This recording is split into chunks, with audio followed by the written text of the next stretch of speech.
యొక్క సత్యభామ అన్న పేరు అంటే శ్రీకృష్ణుడు మరి ఒక పారిజాత పుష్పాన్ని హరించడానికి వెళ్ళినప్పుడు ఎప్పుడైనా మనం ప్రయాణాలప్పుడు కూడా గుర్తుపెట్టుకుని కొంచెం నేను ఎప్పుడు ఈ మంత్రాన్ని ఉచ్చరిస్తూ ఉంటాను.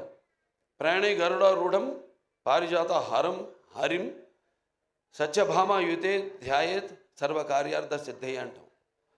దేవుని తలుచుకుంటాం, ఓకే, శ్రీకృష్ణుడు రాముడు వీళ్ళని. కానీ ఆ పక్కన ఎవరున్నారు? యుద్ధానికి వెళ్ళినప్పుడు ఆ పారిజాత పుష్పాన్ని హరించడానికి వెళ్ళినప్పుడు పక్కన సత్యభామ ఉంది. సో ప్రయాణే గరుడారూఢం పారిజాత హరం హరిం సత్యభామ యుతం ధ్యాయేత్ సర్వకార్యార్థ సిద్ధే. అటువంటి పేరు సత్యభామ. అండ్ ఉమెన్ ఎంపవర్నెస్కి పేరు కూడా సత్యభామ. ఎందుకంటే మరి శ్రీకృష్ణుడు ఉండొచ్చు అష్టభార్యలని, కానీ వాళ్ళలో ఆయన్ని తన చెప్పు చేతుల్లో అంటే ఒక సత్య విధేయుడిగా చేసుకున్న ఒకే ఒక భార్య అది సత్యభామ. సో అలా వాళ్ళ కంపాటబిలిటీ చూస్తున్నాం మనం సొసైటీలో. ఎలా ఒకళ్ళొకళ్ళు మనం కంపేర్ చేసుకుంటూ ఆడ మగ. ఇవాళ నిజంగా చెప్పాలంటే మగాళ్ళే ఉన్నారు పెళ్ళిళ్ళకి ఆడవాళ్ళ కంటే కూడా. ఇవాళ ఆడవాళ్ళు కరువు అయ్యారు మనకి పెళ్ళిళ్ళకి. అలా ఉంది వాళ్ళ సమాజం పరిస్థితి. అంటే నీకు తప్పు పట్టడం కాదు, ఇది ఇప్పుడు వచ్చిన ఈ యొక్క దైనందిన కార్యకలాపాల్లో పడిపోయి ఎలాగైతే మనిషి ఈ అన్న వస్త్రాలు అనే అవసరాలతో పాటు సినిమాను కూడా ఎంచుకున్నాడో అలాగే వాళ్ళ జీవితాలు కూడా మరి ఎలా వాళ్ళ కాళ్ళ మీద నిలబడాలి అన్నది దాంట్లో వాళ్ళు కూడా సతమతమవుతూ ఆ దీర్ఘ వ్యధలో వాళ్ళు కూడా ఇవాళ ఇండిపెండెంట్ అంటే వాళ్ళ నిర్ణయాలు వాళ్ళు తీసుకునే వాళ్ళకి ఒక ధైర్యం, అలాగే వాళ్ళకి ఒక హక్కు, అది హక్కుగా మారడం. దానివల్ల ఇక మనం చూస్తున్న పరిణామాలన్నీ ఈ సమాజంలో. సరే మరి ఇవాళ సత్యభామ అని పేరు పెట్టి మరి మేము చేసాం. అనిల్ రావుపూడి గారు, నేను మన భగవంత్ కేసరి, నేలకొండ భగవంత్ కేసరి, దాంట్లో గుర్తొస్తుంది శ్రీలీల క్యారెక్టర్. బనావ్ బేటీకో షేర్ అంతే అన్నా నేను దాంట్లో. ఈవిడేమో బనావ్ కాచికో షేర్ అని మొత్తం అసలు సినిమాలో చూస్తుంటే ఆ ఫైట్లు ఏంటి అసలు, యాటిట్యూడు అద్భుతం. అంటే ఆర్టిస్ట్కి ఒక కోలమానం లేదు, ఇదే పాత్రలు చేయాలి నేను. ఇప్పుడు నవీన్ చంద్ ఉన్నాడు,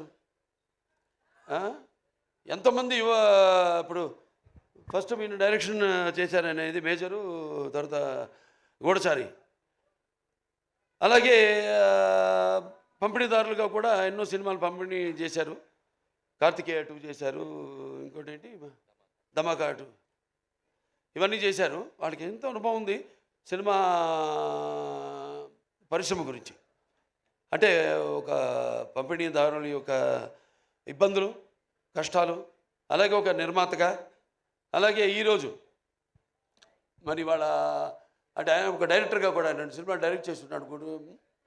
సో అలా అన్ని కలబోసి ఇవాళ ఒక సంస్థగా ఏర్పడి ఔరం ఆర్ట్స్ ఈ సత్యభామ అనే సినిమాని నిర్మించడం తప్పకుండా మరి వాళ్ళకి ఇంత అనుభవం ఉంది కాబట్టి తప్పకుండా అనుభవంతో రంగరించి మన ఉగాది పచ్చడిలాగా అన్ని నవరసాలను రంగరించి ఈ సినిమా తీసే ఉంటారు. డెఫినెట్గా పిక్చరు ఈ సినిమా మంచి ఘన విజయం సాధిస్తుంది అన్న నమ్మకం నాకు ఉంది. ఎందుకంటే టీం వర్క్ అలా ఉంది.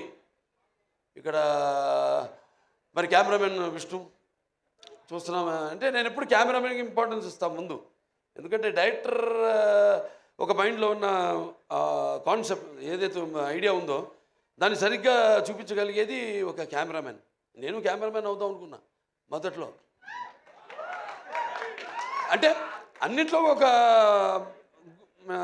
అన్నిటి మీద నాకు అవగాహన ఉండాలి, అన్ని క్రాఫ్ట్స్ మీద అన్న ఒక దృష్టితో. అలాగే ఎడిటరు చాలా ఇంపార్టెంట్ సినిమాకి. అలా ఒక్కొక్కళ్ళు అలా మరి శ్రీచరణ్ గారి సంగీతం, అప్పుడప్పుడు పాటలు కూడా పాడుతూ ఉంటా. మామా ఇక పెగ్గిలా అలాగే ఇంకా చాలా పాడాను కానీ ఉన్నాయి అనుకోండి. ఇంకా వస్తే బయటకు వస్తే నెమ్మదికి ఒక్కొక్కటి. సో ఇలా అలాగే ప్రేక్షకులు ముందుగా ముఖ్యంగా ప్రేక్షకులు ఎంత అద్భుతమైన ప్రేక్షకులు ఉన్నారు ఇక్కడ. ఇవాళ మనం తెలుగు ఇండస్ట్రీ, ఇవాళ మనం భారతదేశపు చలనచిత్ర రంగంలో చూసుకుంటేనే ఇవాళ మనం మొదటి స్థానంలో ఉన్నాం మనం, తెలుగు చలనచిత్ర రంగం. సో ఇవాళ నారద జయంతి కూడా, ఆ నారద మహాముని ఆయన గురించి ఎవరు మాట్లాడుకోరు, కానీ ఒకటి మాత్రం చెప్పగలుగుతాను, నాసం వాహమి వైకుంఠేనా అంటే ఈ యొక్క నాన్నగారు అన్ని పాత్రలు చేశారు, ఆయన చేయని పాత్ర లేదు, కానీ నారదుడు ఒక్కడు చేయలేదు ఆయన. ఆ నారదుడు ఒక పాత్ర చేసే అదృష్టం నాకు దక్కింది. అది శ్రీనివాస కళ్యాణం సినిమాలో నేను నారదుడిగా యాక్ట్ చేశాను.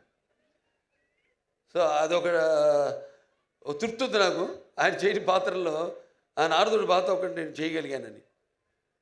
సో ఇలా సినిమా బాగుంది, ట్రైలర్ చాలా బాగుంది. ఇంకా కాజల్ గారి గురించి చెప్పక్కర్లా, ఆల్వేస్ ఫైర్ బ్రాండ్. అంటే అన్ని గుణాలు, ఆర్టిస్ట్ అంటే కేవలం అరవడము నవ్వడము లేకపోతే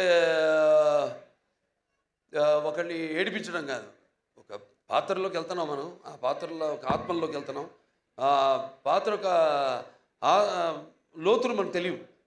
ఆ పాత్రకి వెళ్ళినప్పుడు ఆ పాత్ర వరకు, అంటే ఎన్ని పాత్రలు, స్పాన్ ఆఫ్ 16 years, 16 సంవత్సరాలు, మరి ఎన్ని రకరకాల పాత్రలు చేసి, మరి ఒక పాత్ర నుంచి ఇంకో పాత్రలోకి, ఇంకో పాత్ర నుంచి ఇంకో పాత్ర పరకాయ ప్రవేశం చేస్తూ మళ్ళీ ఒక కంబ్యాక్, మధ్యలో అన్నీ ఒక స్త్రీ మూర్తిత్వం. అంటే కార్యేషు దాసి కరుణేషు మంత్రి భోజేషు మాత శైనేశ్వరంబ రూపేచు లక్ష్మి క్షమయా ధరిత్రి అన్నట్టు అన్నీ చూసుకుంటూ అన్నిటికీ సమపాళ్లలో న్యాయం చేస్తూ మళ్ళీ ఒక బిడ్డను కూడా కానీ మళ్ళీ తిరిగి ఇండస్ట్రీకి రావడం, మా సినిమాకి ఒప్పుకున్నందుకు నేలకొండ భగవంత్ కేసరికి ఆవిడకి నా మనస్ఫూర్తి కృతజ్ఞతలు తెలియజేసుకుంటున్నాను. ఎందుకంటే జనరల్గా ఒక స్టాంప్ పడిపోతుంది అంటారు, అదొక నానుడి. ఒక పాత్ర చేస్తే హీరోయిన్గా చేసిన వాళ్ళు మళ్ళీ ఇంకో తల్లి పాత్రలో లేకపోతే అక్క పాత్రలో అలా చేస్తే మళ్ళీ దానికే అది పడిపోతుంది, ఆ ముద్ర పడిపోతుంది అని ఒక దాన్ని బ్రేక్ చేసిన వాళ్ళు చాలా తక్కువ మంది ఉన్నారు. చాలా వేళ్లలో లెక్క పెట్టి చెప్పచ్చు ఎంతమంది ఉన్నారు. వాళ్ళల్లో ఈ కాజల్ అగర్వాల్ గారు ఒకరు. Hats off to you for all the energy. And ఇప్పుడే కాదు, నేను మొదటి నుంచి కూడా ఆవిడ సినిమాలు చూస్తున్నాను. చేయాలని ఉండేది, మంచి ఎనర్జెటిక్ ఆర్టిస్టు, బట్ ఎటువంటి కాంబినేషన్ పడాలి ఏంటి అన్నది మరి ఆవిడ ఎందుకో మా కాంబినేషన్ అప్పుడు కుదరలేదు. తర్వాత మా ఈ యొక్క నేలకొండ భగవంత్ కేసరిలో మేము కలిసి యాక్ట్ చేయడం ఒక మంచి ఎక్స్పీరియన్స్. అంటే ఒక ఆర్టిస్టు అందరూ అంటారు ఏదో ఒక కోలమానం అని, ఒక దీనికి డిసిప్లిన్ కానీ ఒక డెడికేషన్ కానీ ఏదంటే ఇప్పుడు మా పేర్లే తీసుకోవడం ఒక ఆనవాయితీ అయిపోయింది. కానీ ఎంతోమంది ఉన్నారు నటులు, కాజల్ అగర్వాల్ గారు లాంటి నటులు అయితే ఎంతోమంది చాలామంది ఉన్నారు. యథా రాజా తథా ప్రజలాగా మనం సవ్యంగా నడిస్తే మొత్తం సమాజం కూడా తిన్నగా నడుస్తుంది, సవ్యంగా ఉంటుంది. అలా మన తెలుగు ఇండస్ట్రీ రామారావు త్వరత, అంటే రామారావు గారితో మొదలైంది ఆ డిసిప్లిను, ఆ డెడికేషను, ఆర్టిస్ట్కి ఒక మర్యాద అన్నది. సో దాన్ని ఇలా ముందుకు తీసుకెళ్తున్నందుకు మేమంతా ఆయన వారసులుగా చెప్పుకున్నందుకు, వారసులు అంటే కేవలం ఆయన గురించి చెప్పుకోవడం కాదు, ఆయన చేసిన సినిమాల గురించి చెప్పుకోవడం కాదు, లేకపోతే ఆయన నడిచిన దారుల గురించి చెప్పుకోవడం కాదు. మనం వాటిని అనుసరిస్తున్నామా లేదా, అనుకరించడం కాదు, అనుసరిస్తున్నామా లేదా అన్నది ముఖ్యం. సో అటువంటిది ఆయన వారసులుగా అందరం తెలుగు చలనచిత్ర రంగం ఇలా ముందుకు దూసుకుపోతున్నందుకు చెప్పాను ఇందాక, మన భారతదేశ చలనచిత్ర రంగంలోనే ఇవాళ మనం మొదటి స్థానంలో ఉన్నాం తెలుగు చలనచిత్ర పరిశ్రమ అనేది. సో ఇటువంటి ఇంకా మంచి మంచి సినిమాలు రావాలి. ఎందుకంటే ఆర్టిస్టులో ఎన్నో కోణాలు ఉంటాయి, ఎన్నో కోణాలు. ఇప్పుడు నాకు చేయాలని ఉంటాయి ఎన్నో పాత్రలు. నాన్నగారు ఎప్పుడు ఒక 20 సంవత్సరాల ముందు ఆలోచించేవారు ఆయన, ఆలోచించి సినిమాలు చేసేవారు ఆయన. అప్పుడు ఆడకపోవచ్చు ఆ సినిమాలు, కానీ ఇవాళ అవి బంగారు గుడ్లు పెట్టే బాతు, కనక వర్షం కురిపించే సినిమాలు అవన్నీ. సో అలా ఎప్పుడు మనం ముందు నేను ఇంకా కొట్టుకెళ్ళగలుగుతున్నానంటే, అంటే ఒకటి ఉంది హిందీలో ఈవిడేదో తెలుగులో చెప్పిన డైలాగు, यदि कभी गिरना भी अच्छा है, अपना औकात का पता चलता है। जब कोई आगे बढ़ते उठाने को अपनों का पता चलता है। जो जिसे गुस्सा होता है वो अच्छे होते हैं, और जो झूठ बोलते हैं उसको हमेशा हंसते हुए देखा है। అలా సమాజం అటువంటిది. సరే, మన సినిమాలు మనం కొట్టుకెళ్ళడం, ఇంకా మంచి మంచి సినిమాలు ఇవ్వడం, ఇటువంటి మీలాంటి ప్రేక్షక దేవుళ్ళు ఉండగా బ్రహ్మాండంగా ఇటువంటి ఒక్కొక్క సినిమా విజయానికి వెన్ను తట్టుతూ మళ్ళీ ఇంకా ముందు ఇటువంటి మంచి సినిమాలు ఇవ్వండి అని ప్రోత్సహిస్తున్న మన తెలుగు ప్రేక్షకులు ఒక ప్రత్యేకత. ఇవాళ ఆ ప్రత్యేకత తెలుగు ప్రేక్షకులే కాదు, యావత్ భారతదేశమే తల వంచింది మన చలనచిత్ర పరిశ్రమకు మనం ఇచ్చే సినిమాలకి, మనం ఇచ్చే సందేశాలకి. సో మరొకసారి ఈ యొక్క హారర్ మార్ట్స్ నిర్మాతలు